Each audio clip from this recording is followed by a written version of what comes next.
Welcome students. Today we are going to understand the cases of noun. So what are the cases of noun? Let's understand. There are three cases of noun: nominative case, objective case and possessive case. Nominative is also known as subjective case. Objective is also known as accusative case and possessive is known as the genitive case. So let us understand what are these and how we should use them in our regular English communications. Okay. So there are three cases. Three cases. Number one, subjective, also known as nominative. Second, objective case, also known as accusative, and the third one, possessive case, also known as genitive. Okay, now let's understand. We will firstly understand the nominative case. First one, nominative. When a noun or a pronoun works like the subject in a sentence, then it is called nominative case or the subjective case. When a noun or pronoun works as a subject, then it is called to be in the nominative case.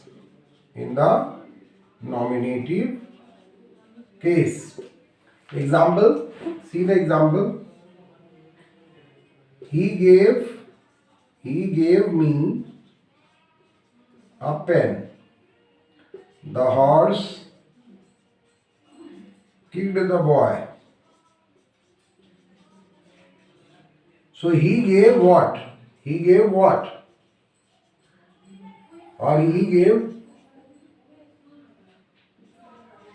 who or what?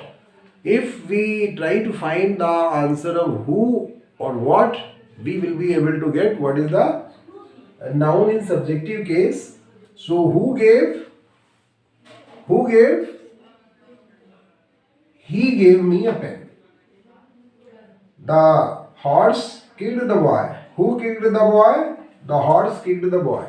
So generally we have to put this question who, then we will be able to get the answer.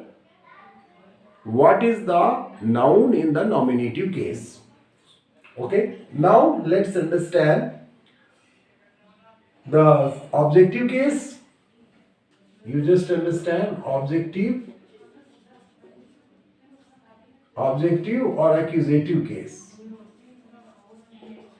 Okay.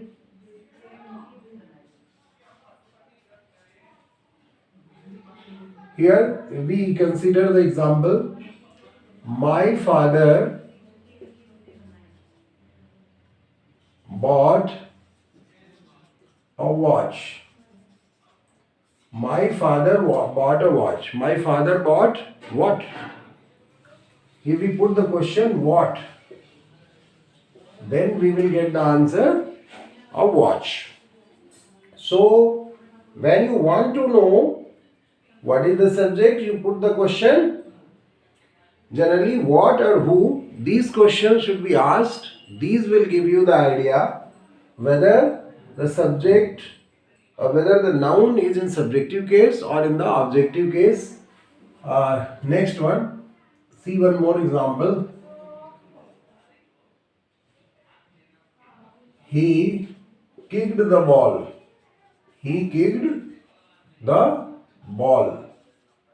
So he kicked what?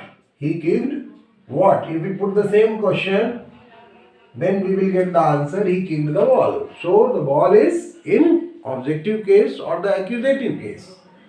Now we will consider another sentence in which there would be two objects, because you know that sometimes two objects come. One is called direct, another is called indirect object.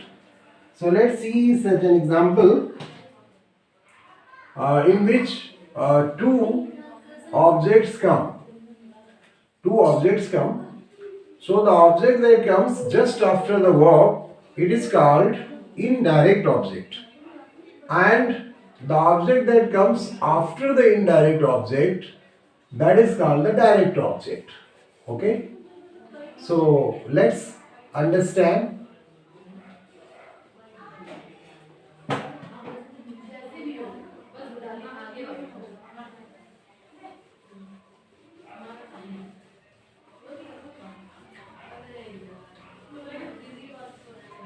For knowing the direct object, we have to put the same question.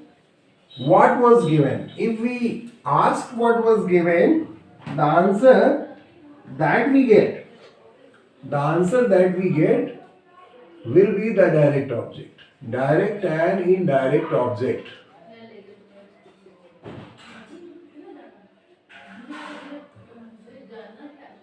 He gave me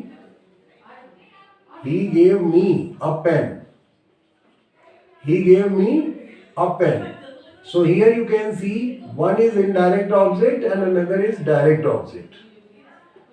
Okay? He gave me a pen. So if we put the question, he gave what? Then we will get the answer of direct object. And he gave to whom? Then we will get indirect object. So what was given? Pen. So it is direct object. Whom it was given? Me. It is indirect object. Consider one more example. They made him a leader. They made him a leader. So him is indirect and this is direct object. Okay? So as I told you,